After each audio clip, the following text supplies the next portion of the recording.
I welcome you to Montgomery County Historical Society's monthly event. You know, we've had, usually we have monthly meetings the third Monday evening at 7 o'clock, currently going on in over at the Cumberland building on the Austin P campus. But we try to find 2, maybe 3 times a year where we do something a little different. And this is one of those times, where we go out, we find some place worth talking about, and we talk about it. And we have a distinguished panel today with us here to discuss the Civil War and its ramifications according to this hill, this bluff that we are on. So let me begin by going to Miss Irene Griffey, if I may. Many of you know Irene. Clarksville and Middle Tennessee are indebted to her for her many pieces of invaluable research on the land we love.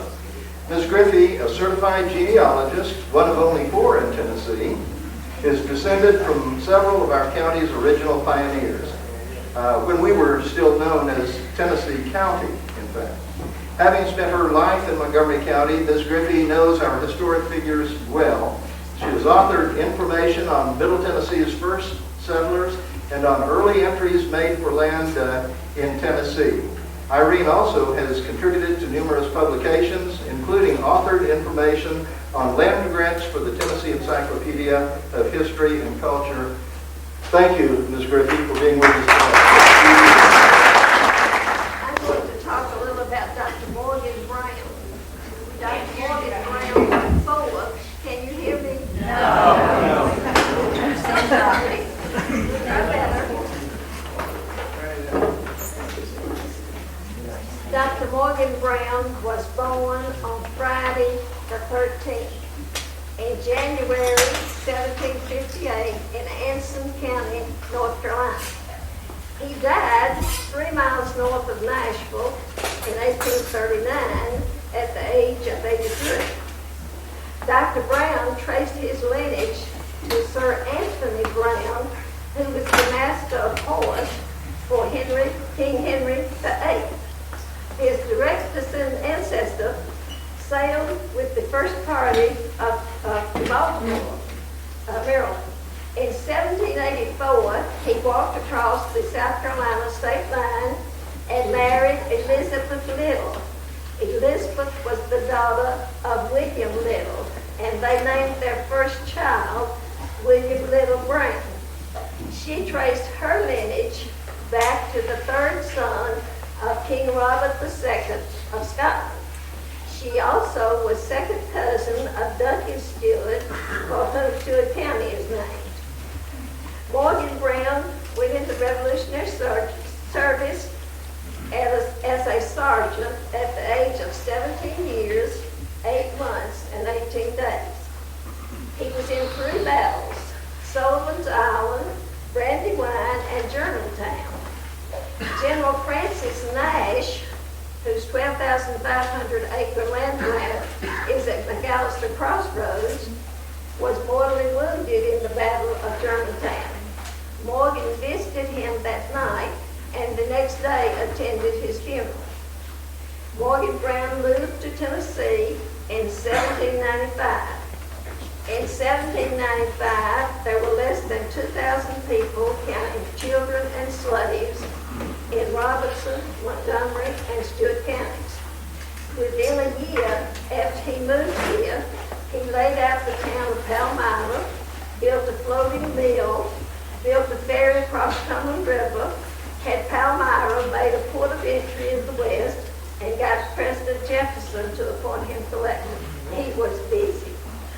The port of entry was a spot where all of the ships, the boats came from Louisiana, had to stop and have their cargo examined by Mr. Brown, and he collected a tax on them. Now, at this point, I need to remind you of a few historical facts, because it does seem that Palmyra is a strange place to have a port of entry, doesn't it? Well, Palmyra in 1795 was the jumping off place. It was the edge of the wilderness.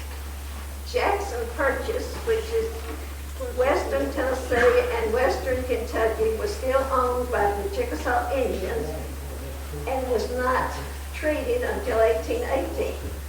New Orleans, Natchez, and both sides of the Mississippi River to the 31st parallel belonged to Spain at that time.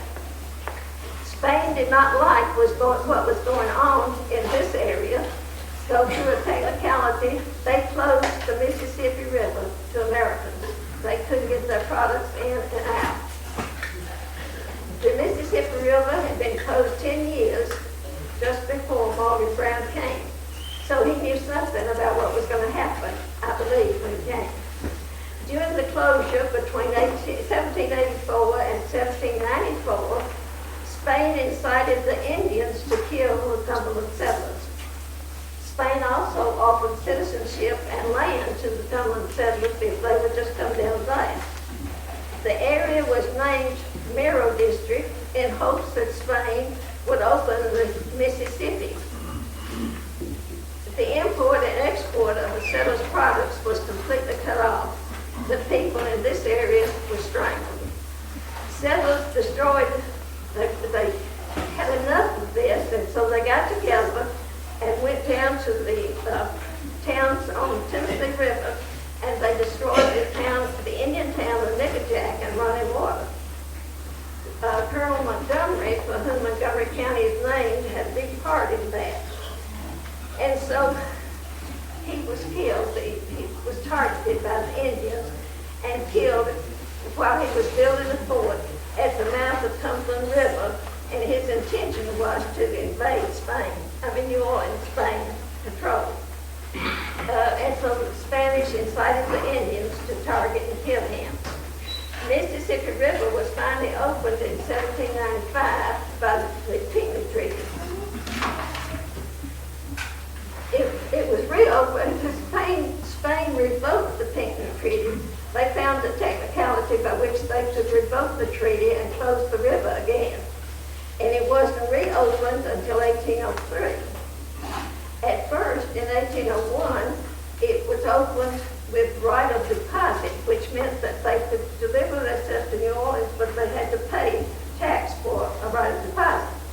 Now you have to remember also that in addition to West Tennessee and West Kentucky being in the hands of the Indians, the Louisiana Purchase had not been made, and all of that side of the Mississippi was under control of the Spanish.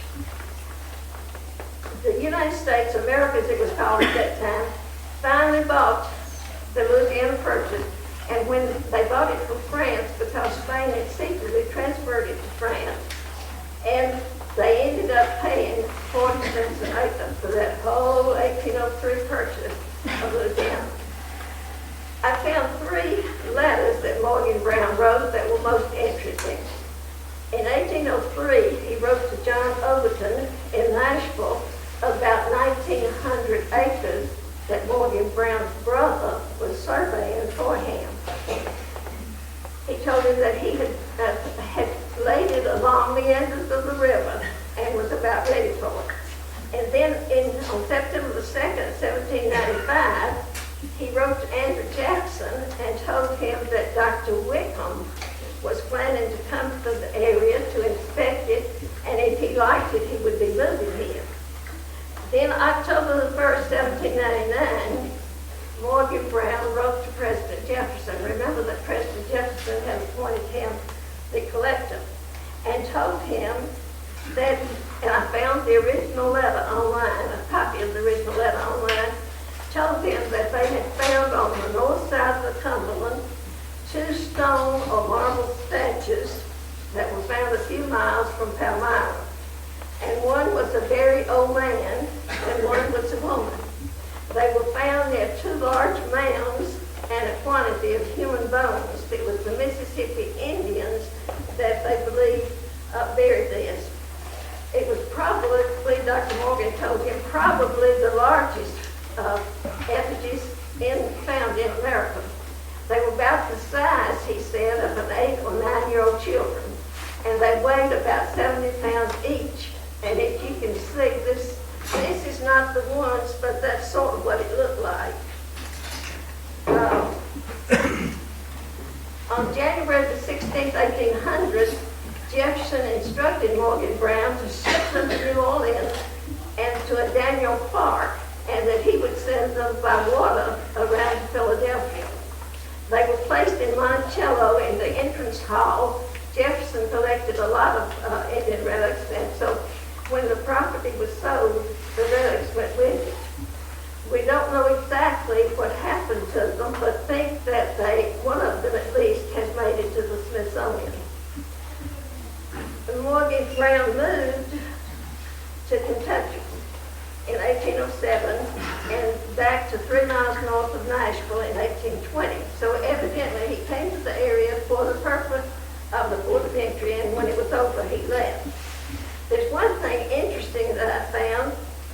In 1817, William Clements applied for damages to his property made by the 39th U.S. Regiment under Ensign Somerville.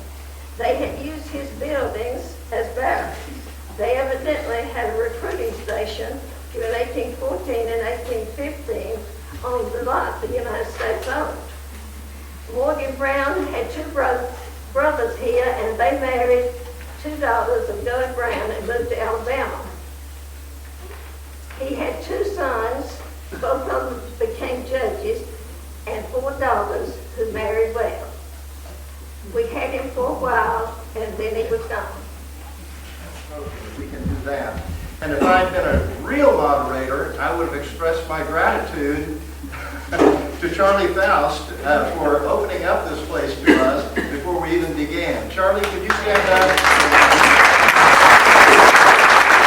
So it's my pleasure to introduce Dr. Richard Gilbert.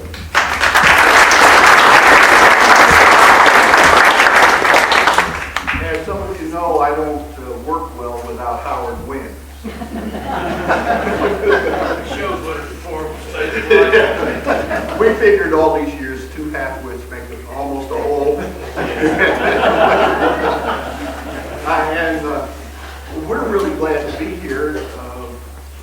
We understand, and we're sorry about this, that Randy and Greg were substituted for them, are not here. We could have benefited from their point of view. But you folks are just going to have to put up with what we do as opposed to what they do. Also, I want to stress my deep gratitude to Charlie Foust for his interest in this site and the work he's done over the years to help, not only here, but generally with the problems of history. He's very quiet about it, but he does a lot of good work.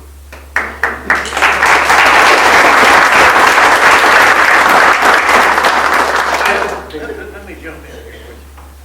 Charlie, when the museum was being started, many moons ago, Charlie came forward with a whole bunch of records from the foundry and what have you, and that was one of the seeds of the materials that we have in the museum now, the actual artifacts and what have you. So Charles has been played a major role in everything that's been done around here over the past 2 or 3 decades. So we very much appreciate it, Charles. Right. And while I'm still being nice, I also want to mention Phil Kimmerly, who is sitting back there, the geologist. We don't let him talk much, but he does a lot of good work, helping us out with the geography and geology of this. And so that's that. I'm going to do this quickly, I hope, and Howard will interrupt if I make a mistake or do something stupid. What I want to stress is the importance of the river and the way activities happened around here so that you can see the significance, if you don't know it already, of the site as a Civil War site. The Cumberland River from the Ohio to Nashville was crucial to Union logistics, supplies for the war in the West. For instance, in just 1 week, in February of 1863, 73 steam transports, 16 barges, plus their gunboat escorts made the trip in just a single week. On January 27th of 1863 alone, there were 30 transport ports and 3 gunboats at Clarksville Landing. 30 boats. So it's down at the foot of the college, what is it? Right. College Street. Okay. It was very important to Confederate cavalry and local guerrilla bands to try to disrupt this traffic, and they kept it up from January of 1863 through the end of the war. There were major ambush points at Harpeth Shoals between Nashville and Clarksville, and at here, Palmyra, Sailor's Rest, and Cumberland City between Clarksville and Dover. So along this stretch of the river, you are at one of the 3 major ambush points. Now, the timing of the raids. These raids could come at any time, but the Confederate attacks on the river tended to peak at times when there were major Confederate forces operating near Nashville or between Nashville and Chattanooga. In other words, these were very rarely random crazy acts. They usually were part of a larger overall strategy, Confederate strategy. Hence, the main periods of attacks were January to April 1863. That is the aftermath of Stone's River and just preceding Chickamauga, when Union supplies were very important. And again from October to December 1864, when again the Union supply lines were extremely important, preceding the battles of Franklin and Nashville. So those are the peaks, and those are the phases we're going to talk about. I'm going to go through this quickly so you get a flavor of it, and then in the first period, it opened in January 1863 when Confederate cavalry caught and burned transports at Harpeth Shoals. That was the opening game. Then movement went quickly through Charlotte over to here, Charlotte, Tennessee. A few days later, the Union garrison at Clarksville learned by way of spies that perhaps as many as 900 Confederates were at Palmyra on the bluff here, building entrenchments, and that a cannon was already in place. Union forces at Donelson learned that, as they put it, guns are planted above and below Palmyra.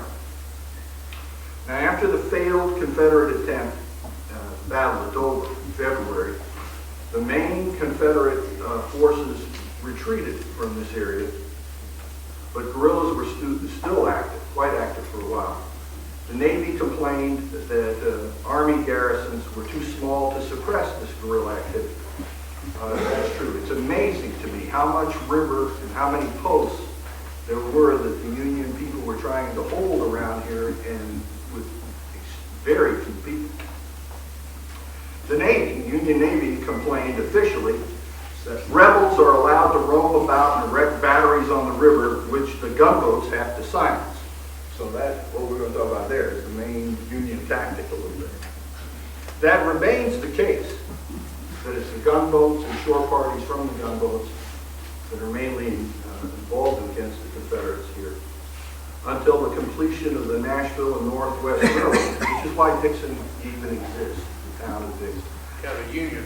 Union built a railroad that goes from Nashville to Johnsonville,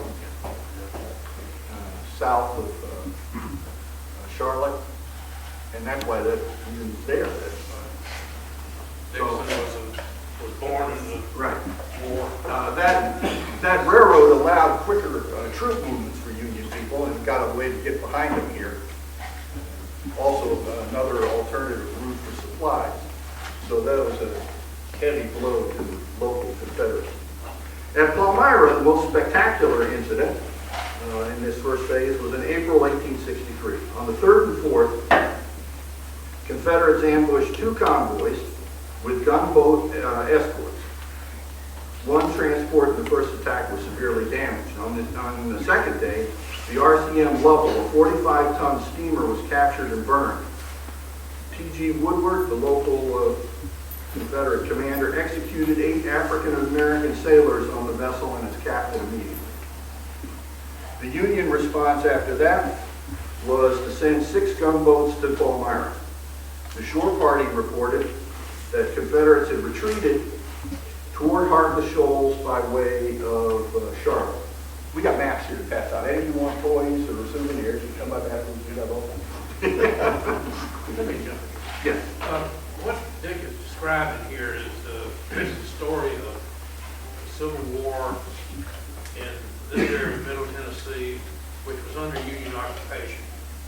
Sort of. Sort of. Well, yeah. But there were areas everywhere that in the hinterlands around occupied areas like Clarksville that were just, what was the word they used? Infested with guerrillas and other activities. But you can see the brutality of what's going on. I mean, the Woodward takes these 8 Negro sailors off and kills them. So you can see the viciousness of what's happening to these black sailors. Yeah, and the Union, about this time, the Union High Command around here issued an order that said that if you catch any armed person out of uniform, you can kill them immediately. And since most of these Confederates didn't have uniforms, this is a license to kill people immediately. Now, it doesn't mean it happened every time, but it's a license. This was a traumatic period for everybody who lived in and around this area. Death was next door to you at any moment. Yes, this gunboat commander, Fitch, ordered Palmyra 11. And when he was asked why by his superiors, he said that unarmed transports had been fired upon, not just from this site, but from civilians as well. Therefore, he thought, as a wartime measure, he could level the thing. U.S. Cavalry Patrol the next day noted, in fact, that this is their words, they have skedaddled. Later that month, I love this story, later that month, a group of Alabama Unionists, refugees from Alabama were in town, and the Union commander there, Bruce, got them in Confederate uniforms, or what passed for Confederate uniforms, and sent them to Palmyra to see what was going on. These Alabama boys with a proper accent found 2 cannons in a barn near here. And if you walk over the site, you can see the escape rope. You can see exactly how it's designed for this to happen, for the cannons to be fired and then hidden. And these boys found them, rounded up the farmer who claimed he had no idea how a cannons got in his barn. It was a cow. Yeah, took them to Thomas. In the aftermath, to overcome the shortage of cavalry, something you find this interesting, Union cavalry, 1,100 troopers were sent to Clarksville in June of 1863 to supplement the naval actions. These men fought actions around here as distant as Paris and Columbia, and their most frequent target was the Confederate rendezvous at Charlotte, and they made a major raid on Waverly in July 1863, where they mostly leveled that place. The Navy made another big raid on Palmyra in November of 1863, but claimed they found little, and they also claimed they were delayed. By that time, the cavalry and the Navy had succeeded in suppressing major attacks along the Cumberland, but the guerrilla war, actions like cutting telegraph lines and ambushing mounted patrols and supply wagons went on. The major guerrilla effort, some of you have read all about this, shifted to the Tennessee River for a while, away from the Cumberland. The next phase, where the Cumberland becomes important again, is in the preparation for, leading up to the Hood's major invasion of Middle Tennessee. There was a huge spike in attacks. The main organizer was Hiram Lyons, who was operating between the Cumberland and the Tennessee rivers with anywhere between 900 and 2,000 men, depending on the amount of guerrilla support. for his corps, which was about 500. On the 18th of July, the St. Louis, a 191-ton stern wheeler was burned at Sailor's Rest. The pace picked up in November with ambushes mainly at Sailor's Rest and Cumberland City. As near as I could figure, I was doing the numbers on this, at least 1,000 tons of shipping and at least 7 large steamers plus barges. Sometimes Union people didn't even bother to count the barges that got destroyed, were taken and burned along this portion of the Cumberland in those months. To get another sense of the problem, a Union shore patrol raid at Sailor's Rest netted 7,000 rounds of artillery. Picked up that much. So the Confederates may have had a supply problem, but they were being quite good about solving it. Anyway, the conclusion here is the river war on the Cumberland was quite serious for both sides. A lot of casualties and a lot of damage. And it's quite a moment in the history of the United States. And Palmyra, where we are, was a very important site in that war. And we are quite lucky to be able to see any of the remains. This is really quite a privilege that these things even exist. So that's what I wish to say. Well, what Dick has been talking about is, again, the story of the occupation. Oh, I'm sorry. Oh, you got how the naval base. I know. I want to mention that. This area of Middle Tennessee is not highly noted for all the major battles that occurred here during the course of the Civil War. But it was an area that was most strategic to the point where one historian has said when the South lost the heartland of Middle Tennessee, they lost the war because of all of the facilities here, railroads, the agricultural area here that fed the Confederacy, the horses, the mules and other animals that helped armies move, the iron industry, the foundry that was here, the Cumberland rolling mills. Once this area went down to the Union control, although as we tried to point out, it was kind of a on and off again control from like Clarksville and other areas, but still the Confederacy did not have access to this area to exploit it as the Union Army did. So what would have been a major area for supplying the Confederate armies and navies and people and what have you were denied the Confederacy, and the activities that they expended trying to get back into this area, I think gives some indication as to how important it was to them, but they never did. They got back, they interrupted traffic, they shot people, they did all kinds of things, but they never did have control of the area after that, and that meant the Confederacy was very short on things that it needed to fight a war. The river systems that this area had, the Cumberland, the Red, of course, all flowing into the Ohio and what have you, were strategically important. And again, once they were under Union naval control, in order to move supplies, the Union had to contend with these guerrilla activities and the cannon up here on this bluff and others. But still, those rivers were pretty much under Union control, and the Confederates could utilize it to move the things that they needed. So the loss of this area was a major catastrophe for the Confederacy. Now, when Dick mentioned when the Hood's campaign back into trying to retake Middle Tennessee, kind of a strange attempt, but anyhow, it was an attempt. The Union, of course, realized how important the river was, the Cumberland. So during that period of time,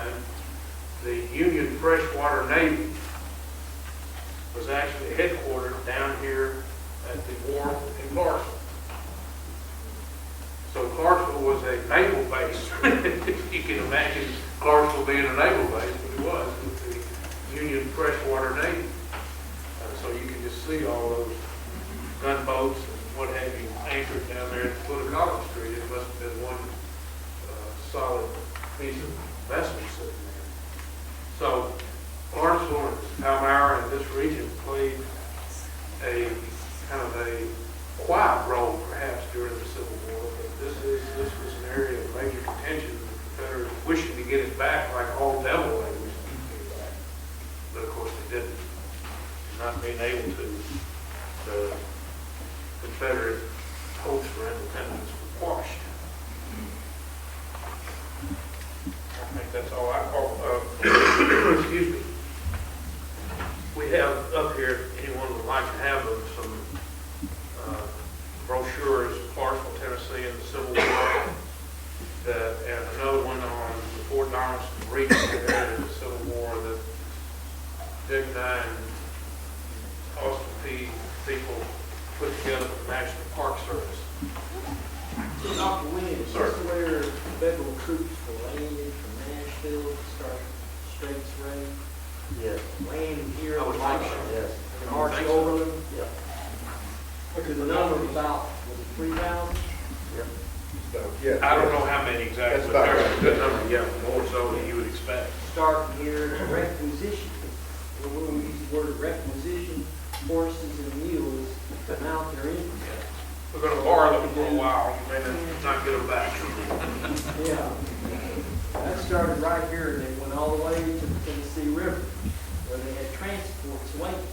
They loaded back on the transports, went upstream up to Tennessee, the Muscle Shoals, Alabama, was it?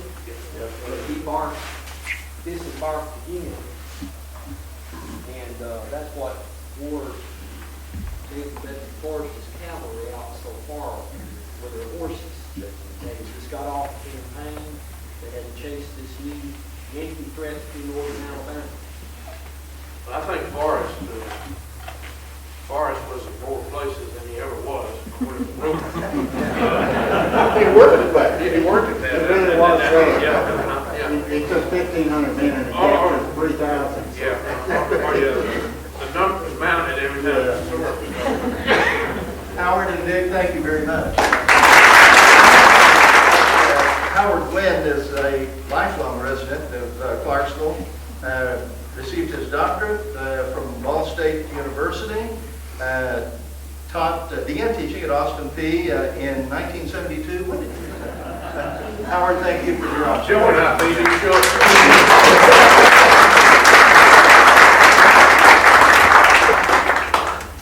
Before we get to Mike, I'd love to ask, we have a rifle over here, and a rifleman, I take it. Yes, sir. Right? Can you tell us a little bit about, describe what's going on? I'm a reenactor, Dennis Bagwell. I'm just a high fighter. I'm not a big bug as far as the rank goes. But this is a representative of a very common weapon used during the Civil War. Lots of these were brought in on blockade runner ships. This is an infield 58 caliber rifle musket. And this was the weapon of the British Army at the time. And it was a very good weapon at the time. And so the Union Army tried to buy as many of these as they could, but the British, they're very good manufacturers. They made these in London and Manchester and a couple of other places in England. And they churned out more than Mr. Lincoln had budget to buy. So who else bought them? The Confederate government, Jeff Davis, and guys like Rick Butler, which is a blockade runner ship over there. They went to places like Bermuda and Havana, Cuba. They unloaded off the British ships and did the transactions and brought ammunition and weapons and uniform materials and whatever else the Confederacy wasn't making enough of. The Confederacy, as the war went on, were astronomical in what they did with their supply system, with what they had to do with. They did wonders. A guy named Garvis was head of the quartermaster corps of the Confederate Army, and he was a master. He was a master. But this weapon is what made the old Napoleonic. This was probably the third most numerous infantry rifle used during the war, after the Springfield made in Springfield, Massachusetts, and also the Springfield Armory couldn't make enough of them. So numerous other companies during the war got contracts to make the Springfield. And then the second most numerous weapon, I'd say, would have been the Richmond. The Richmond rifle was, thanks to a fellow named Thomas Stonewall Jackson and his Second Corps capturing Harper's Ferry, Virginia. He loaded up all the tools, all the parts, all the weapons, everything out of Harper's Ferry, put them on railroad cars, and sent them to Richmond. He just took the factory, assembled it, reassembled it in Richmond, Virginia, and the Confederate government then started building the Richmond rifle, which was really just a very close copy of the Springfield model. I think you were exactly right there. The Confederacy didn't lose the war because they didn't have any guns and stuff. No, sir. They didn't have any. Transportation was the biggest. They didn't have any food. They didn't have any supplies. They couldn't get from point A to point B where it was needed. The farmers were storing lots of food, but they, as their railroad rails and all wore out, they wasn't able to get it from point A to point B where it was needed quick enough and big enough quantities. Yeah, the local farmers were invaded by both the Confederates and Union requisition officers coming in to get whatever they could from them. They said, get out of my cornfield and go somewhere else and fight. Leave me be. But the Confederacy was just outnumbered. Outnumbers, and what some soldiers say, if you can win the war behind the lines, the logistics war, you're going to win the war where the shooting's going on. And that's basically what happened. The Confederacy didn't win the war behind the lines. The supplies, the logistics. That really oversimplified it, but that really is the summary of the story. I believe, doctors, would y'all agree or say I'm lost on this? I'd like to make a joke there. I don't mean to be disrespectful, but I will be. It seems to me sometimes that the Confederates thought they were playing football, and they got stuck in a basketball game. They flat got outmaneuvered and out-traveled, and that's what happened. We've been talking a lot about Palmyra, but who lives in Palmyra? You know anybody in Palmyra? Yeah, everybody does. Okay, well, as a matter of fact, Mike Dinsmore is one of those who lives in Palmyra. Mike went to Austin Peay State University, where he received his BS in biology. He later received his master's degree in vertebrate zoology. And Mike was a Montgomery County Commissioner from 1990 to 1994. Later ran for the position of County Executive. He stays involved in community and civic affairs. And am I correct? Do you have an interest in fiddling? Interest. Okay. That's all it is. He has an interest in fiddling. Okay. I heard that that was true. I see. Mike's grandfather once owned the Palmyra Line Company. We were talking about supplies. Howard mentioned that just a moment ago. When it was a thriving business, and so he's going to provide us some information about that business, how it operated, what it entailed. Mike? Thank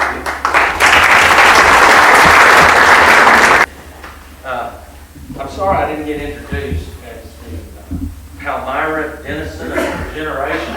you. Next time. I had not heard that description. I've been called many things in my life, but I got to thinking about it. According to my sister, our ancestors came to Dotsonville possibly as early as 1795. So I guess it fits. So maybe I like it. I'm gonna remember that and use it possibly. This part of the program is strictly for comic relief. From all the toils of war and the death and carnage. This is a story that takes place after the war, if you don't mind, I'll start out, and by the way, with apologies to Mark Twain, my reputation as a historian has been greatly exaggerated. So, we're going to try to get through this, and I'll do the best I can. It's been quite a journey for me. So, if you don't mind, I'm going to start out with something that I got offline that I was going to try to paraphrase, but I can read it quicker, and you'll get a better gist of what we're talking about. And then I'll get into the specifics as they did earlier. This is from the Houston County website, believe it or not, on lime kilns in general. Scattered throughout Tennessee's western Cumberland Valley are a few well-constructed rock configurations that resemble smaller versions of the familiar limestone furnace stacks utilized by the charcoal iron industry to smelt the raw ore during the 19th century. This is what we're here to talk about. Right at the foot of the hill stands one of these. These structures are the remains of lime kilns. That's K-I-L-N-S. Once used to produce fine powdered form of limestone that remains a key ingredient of many essential commodities, including mortar, plaster, whitewash, soap, and fertilizer. In the early 1870s, a superior grade of limestone was discovered in the hilly areas around Erin, Arlington, and Stewart in Houston County. The preparation of lime provided work for a large number of local laborers, and it quickly became the main industry of the county. The high-quality product found numerous buyers within the region and was also shipped by rail to customers in many of the surrounding states. By 1885, 7 facilities employing an estimated 300 hands produced approximately 750 barrels of substance per day. 2 companies headquartered in Erin, Harris and Buquo, and the Arlington Lime Company, controlled most of the lime production in the county. In addition, each firm operated a large stave and heading factory in conjunction with their works in order to handle and ship their products safely at a distance. I'm assuming they're talking about the barrels and the containers that they had to fill. And also, of course, they had to be harvesting timber to fire these furnaces. In January, now we get into a little bit more specifics of Palmyra. In January of 1898, H.H. Buquo of Erin bought the Palmyra Lime Company, Montgomery County, for $3,000. Until then, the company had been owned and operated by M.M. Hussey. Now, I couldn't find in my research who actually built Palmyra Lime Company. It just never says that Hussey did. Our local historian, Doug Davidson, thinks that he has a pretty good idea that Buquo actually built it and sold it to Hussey, and then he bought it back from him later. But we're not sure about that. But anyway, in 1898, we know that's where we have a definite history. Until then, as I said, it was owned by M.M. Hussey. By July of 1905, the plant was running at full capacity, shipping 500 to 600 barrels per week all over the South from its location directly adjacent to the Louisville and Nashville Railroad, which is now Cumberland Rails, which you've seen on your approach up the hill. Larger producers such as the Southland Lime Company began to dominate the industry. They began to acquire smaller facilities. Eventually, the company bought the lime works in Erin and Palmyra, as well as other kilns in West Tennessee. By 1925, the Southland Lime Company had closed, and several firms tried to market other products, but it says here that they were unsuccessful, and lime kilns ceased to operate by the mid-1930s. Again, an aside from Doug is that he thinks he has personal information from locals that indicate that this lime kiln operated as late as 1941. So we don't know that for a fact. Now, more specifics. What is the lime kiln industry? It says produces lime. Well, what is that? What's involved is limestone is extracted from a surface quarry and crushed, and then it's transported to a factory. Now, understand that this factory down here, it was a factory. It wasn't just that pile of rocks. There were, in fact, 2 furnaces One of them was made of brick, and it's been dismantled because it was in much disrepair. But there was a huge building surrounding those furnaces, and they were my playground as a child, playing hide and go seek, and running all over our roofs and jumping down through the hoppers, and you name it, we did it. We used to shoot at each other with firecrackers and with bombs. But the building was there, half of my life, and it was quite a big operation. Okay, now after they crushed the stone, in this case, and probably most cases, there was a rail line, a mule-drawn narrow gauge rail from the quarry, which was basically where Charlie's swimming hole is here, but it was much higher. That quarry that's there now, full of water, was produced by the building of the new Highway 149. That's where they got most of their stone for building that bridge. Well, the quarry for this lime kiln was up at least half as high as we are now on the bluff. There was a shelf halfway up that bluff, and then it was at the same level where the railroad track was.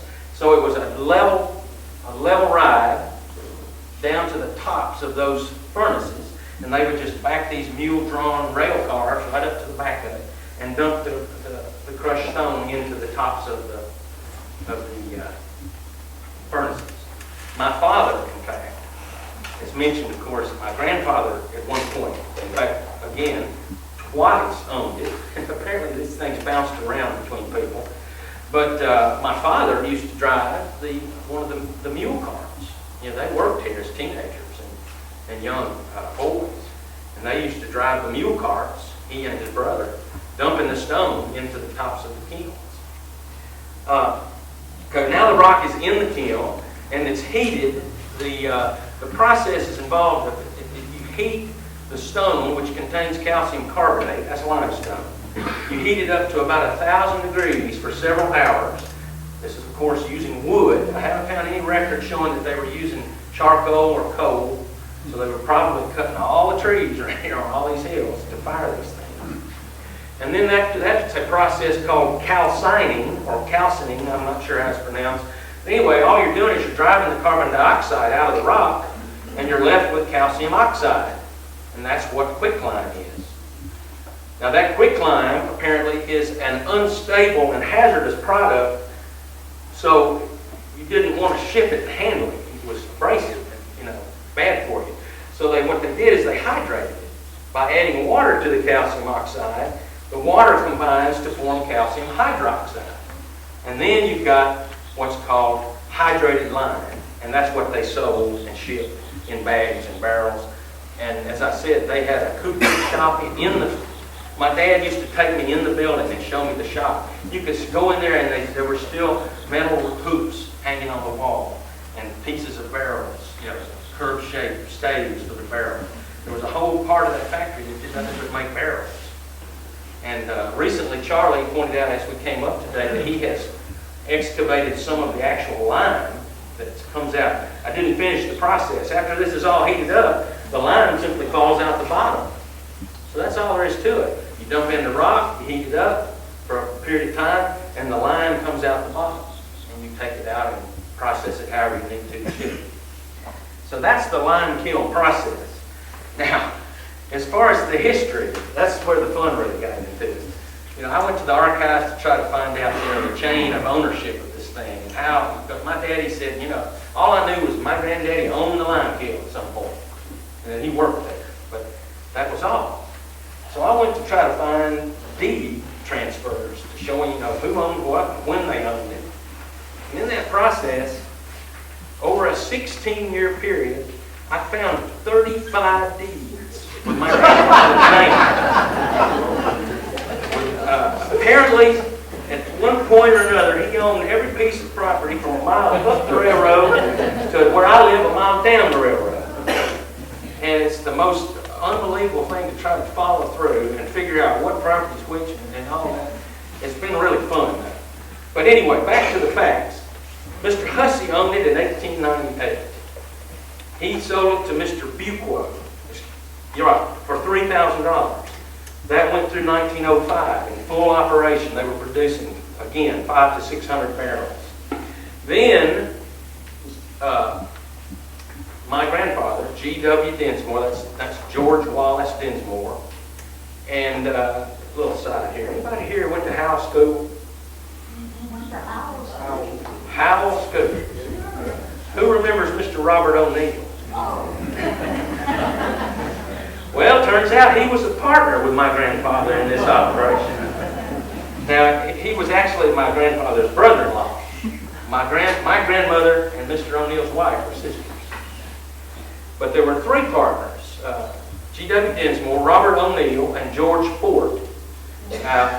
My mother knew who George Ford was, but I couldn't identify him.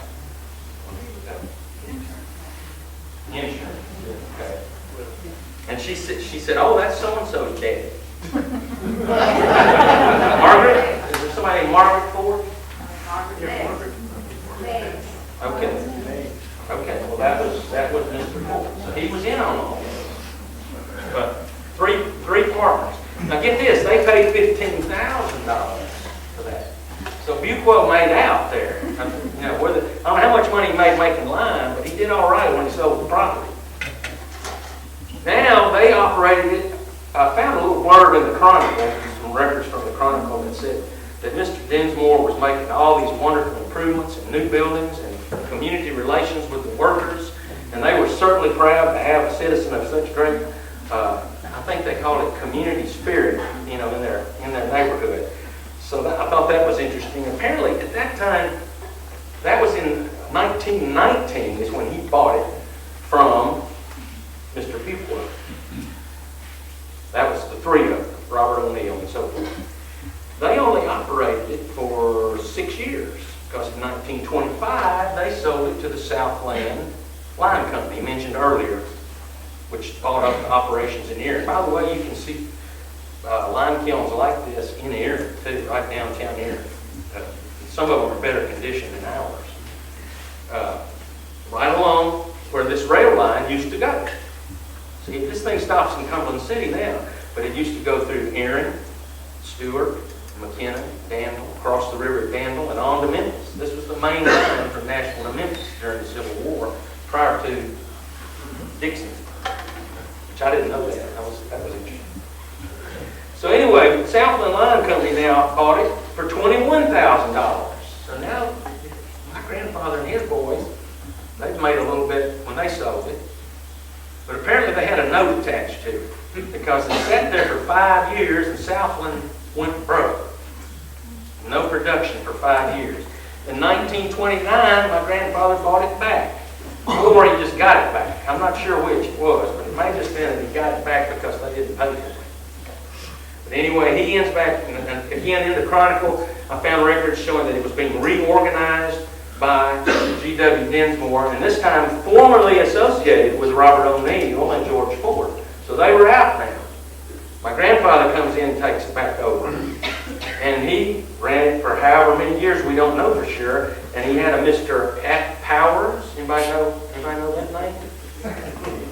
He was the foreman of operations that worked for my grandfather. My grandfather was the manager of the plant, and Mr. Powers basically ran it. You know how that goes. So finally, at some point, and we haven't nailed this down yet, I have not found a deed to represent when my grandfather sold it to Thomas Foust. Now Charlie's family enters the picture. Charlie seems to think that he ran it or he bought it in relation to the operation of the Clarksville foundry, and then whether he operated it or not, we don't know. But by the years, and what Doug seems to think, apparently he did operate it for a while and did produce lime. And then at some point, the business went out and failed. Not the foundry, of course, but this aspect of it. And eventually, he sold it to the foundry. And then the foundry, in 1978, sold it to Charlie. And that's where we got here today. It took him 32 years to get up here.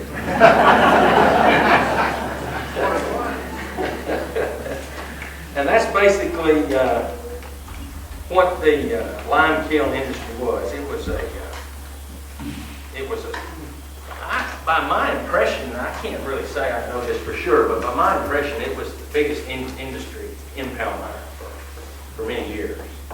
And there were, you find mentions of others. There was a mention of an axe handle plant down in Yellow Creek that was turning out this unbelievable number of axe handles per day or per week.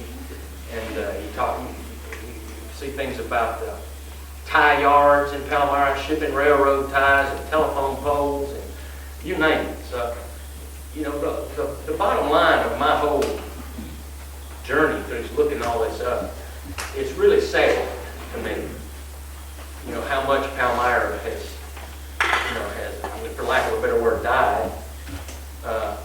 It was a bustling place,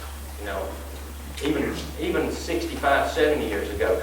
I found records, some of those deeds were transferred to him from Austin Peay. Governor Peay owned property on downtown Palmyra that he sold to my grandfather. And so it's an amazing thing if you ever have the time to pursue things like this. Thank you, Mike.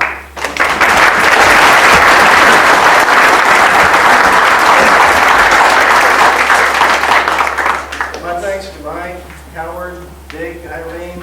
Thank you so much, and to our Confederate soldier as well. We appreciate all of your good work. I'm the local historian. You listen to these folks. Also, Dr. Guilford out of here for class. You came here. I got another handout I want to pass out. It matches up with what they talked about, but I got a few other things I want to tell y'all too. First of all, him Huzzy. He was a young man. His name was Mike Huzzy. From here, came in here. He was an Irishman, and he helped build a railroad through here. His family was railroad builders. And how he ended up at Palmyra, we don't know. But he done real good while he was here at Palmyra. Not only was he running the lime kiln, he run the grocery store. He was an undertaker. He did a little bit of everything, to be honest with you. I want to talk a little bit about the railroad. The tunnel, most of you know that Palmyra is known for the railroad running in the ground, the road running in the river, and the telephone line going straight up. That's where the telephone line went up over the tunnel there. Back in the old days, that's where the telephone line was. The tunnel was opened just prior to the Civil War. Of course, during the Civil War, the railroad line got destroyed. Now, we look out here today, you see field dirt across over the Palmyra over on this side. Well, that wasn't the way it was back then. There was a trundle there. They didn't put that dirt in there until about 1919 is when they filled it in. So what you had was a bridge. And then one of them little articles here, I'm telling you about somebody trying to wreck trains going across that bridge.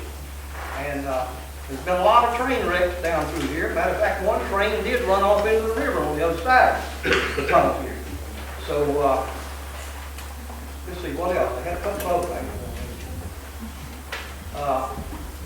You'll find here too a telegram that was caught by the federal government, told actually this happened on the night of the second of April, between Woodard done it. And this stuff happened fast. Boy, he done it on the second. The Fed boys got mad on the third, and the burnt the place on the fourth. And then it made it worse. A week later, old Colonel Strait come through with 1,500 people. Now they said they let him off down here, and the boats went on down. Now can you imagine 1,500 mules in Palmyra? And the bad thing about it was they were wild, a bunch of them. He didn't know it, and he loved them, but when he got down here and he got started trying to saddle them up, they couldn't do it. So what did they do? Like this young man said, he went out here and found all the way to find it. Well, the bottom line, they just stole it, what it was. Now here it is, April of 1863. It's getting about time for the old farmers to get out there and put the gardens out, put the crops out, the ones that are still here. The guy come by and steals his mule. That puts a hurt on him. That puts a hurt on him. Okay, that's all I want to say. Thank you. And Thank you very much.